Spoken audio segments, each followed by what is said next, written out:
ka-express sa pagpapatuloy ng basketball journey ng dalawang pinakamalaking pag-asa ng Pilipinas, nananatiling buhay ang NBA dream ni Kai Sotto kahit na siya kasalukuyang nagpapagaling mula sa kanyang ACL injury. Habang nakapahinga, malinaw na hindi pa tapos ang laban para sa 7'3" big man dahil maraming scouts pa rin ang nanonood sa kanyang recovery at potensyal na pagbabalik. Samantala si Kevin Kimball naman ay patuloy na nagbubukas ng pinto sa international stage matapos makasama sa workouts ng ilang NBA teams at piniling magstay muna sa Korean Basketball League para sa kanyang development. Siya ay kasalukuyang pinakamalapit sa NBA exposure, lalo na't kinilala na ang kanyang versatility bilang forward. Dalawang landas, iisang pangarap, si Kai na matagal nang inaabangan bilang first full-blooded Filipino in the NBA, at si KQ na mabilis umangat at maaring mas maunang makapasok kung tuloy-tuloy ang kanyang momentum. Ang tanong ngayon, sino ang unang makakapasok? Ang matangkad na sentro na matagal ng target ng NBA radar o ang bagong mukha ng Gilas na unti-unting kumugulat sa mundo? Kapag pinag-usapan ang pangarap ng isang Pinoy na makapasok sa NBA, dalawang pangalan ang hindi nawawala sa usapan, Kai Sotto at Kevin Kimball. Pareho silang nasa magkaibang sitwasyon ngayon, pero pareho rin silang may matinding pag-asa na makatungtong sa pinakamalaking liga ng basketball sa mundo.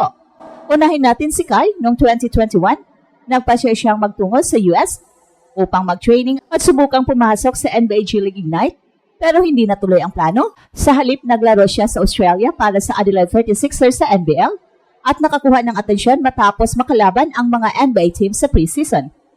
Sinundan ito ng stint sa Japan B-League kasama ang Hiroshima Dragonflies kung saan ipinakita niya ang kanyang kakayahan bilang shot blocker at inside presence. At sa year 2023, sumubok siyang muli sa NBA Summer League pero hindi nagkaroon ng kontrata. At ngayong 2025, nakasabay siya sa isang malaking hamon, isang ACL injury na nagpatigil sa kanya sa paglalaro at magpabagal sa kanyang development. Pero sa kabila nito, nananatili ang interest ng ilang scouts dahil sa kanyang tangkad at potensyal bilang modern big man. Sa kabilang banda naman, mabilis ang pag-angat ni Kevin Kimball, kilala bilang versatile forward, mula sa De La Salle University, naging UAAP MVP, bago siya tumawid sa international stage. Noong 2024, tumama siya sa goyang Sono Sky Gunners sa Korea Basketball League, kung saan ipinakita niya ang kanyang husay sa perimeter shooting, playmaking at depensa laban sa mas matatangkad na kalaban. Ang kanyang paglalaro sa Korea ay nagbigay daan para mapansin ng ilang NBA teams, kaya't nakatanggap siya ng workout invitation sa 2025, kabilang na mula sa Toronto Raptors. Kahit hindi pa agad nakapasok sa Summer League, malinaw na may mga mata na nakatutok sa kanya. Kung ikokompara si Kai, ay mas matagal nang nasa international spotlight, pero patuloy na naghahanap ng stability at consistent na oportunidad. Samantalang si KQ ay tila nasa tamang tiyempo, papasok sa kanyang peak years habang tumataas ang demand para sa mga forwards na kayang tumira mula sa labas at maglaro ng iba't ibang posisyon.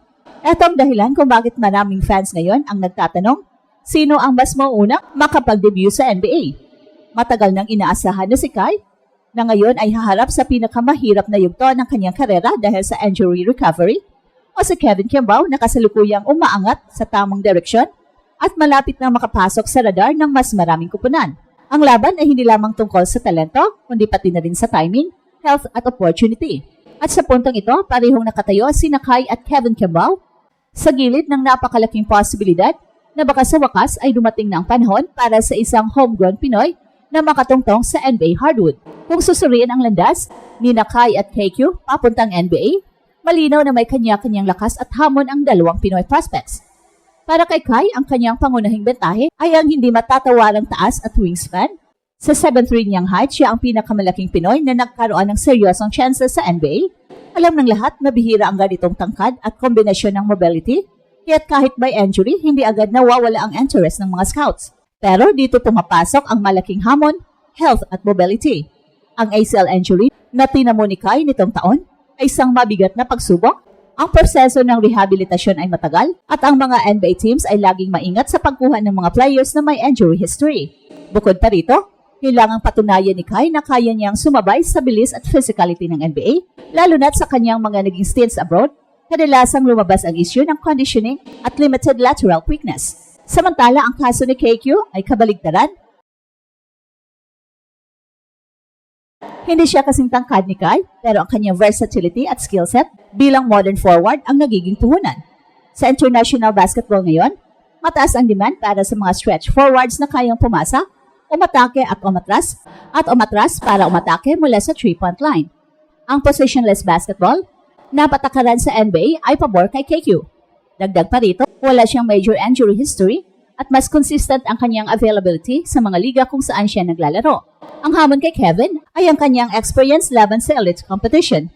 Habang ang Korea Basketball League ay competitive, mas malakas pa rin ang mga liga tulad ng EuroLeague o NBA G League na madalas nagiging stepping stone ng international players. Kakailanganin niyang patunayan na ang kanyang laro ay hindi lamang uubra sa Asia kundi pati sa mas mabibigat na laban sa ibang kontinente.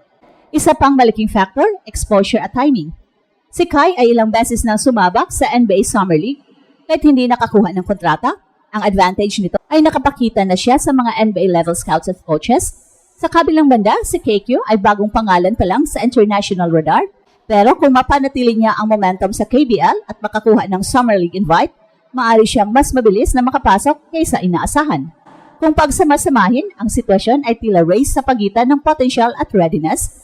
Si Kai ang may pinakamataas na ceiling dahil sa kanyang tangkad, pero kailangan niyang maipakita ang tuloy-tuloy na development at kalusugan. At si Kevin naman ang may mas polished skill set ngayon, pero dapat niyang ipakita na kaya niyang dalhin ito laban sa mas malaking kalaban sa global stage. Sa huli, pareho nakasalalay ang kanilang kapalaran hindi lamang sa talento kundi sa pagkakataon kung kailan may team na handang sumugal at magtiwala sa kanila. Habang pinag-uusapan kung sino kina Kai Sotto at Kevin Kembao ang unang makakatungtong sa NBA, hindi rin maiiwasan na pag-usapan ang epekto nito sa Gilas. Pareho silang bahagi ng long-term pool ng bansa at ang kanilang mga career decisions ay direktang nakaapekto sa kampanya ng national team sa mga international tournaments. Si Kai sa mga nakaraang taon, palagi siyang kinilala bilang franchise big man ng Gilas, isang sentro na kayang bumantay sa ilalim at magbigay ng laki na matagal ng kulang sa Gilas. Pero dahil sa kanyang injury, hindi siya nakasama sa Asia Cup ngayong taon.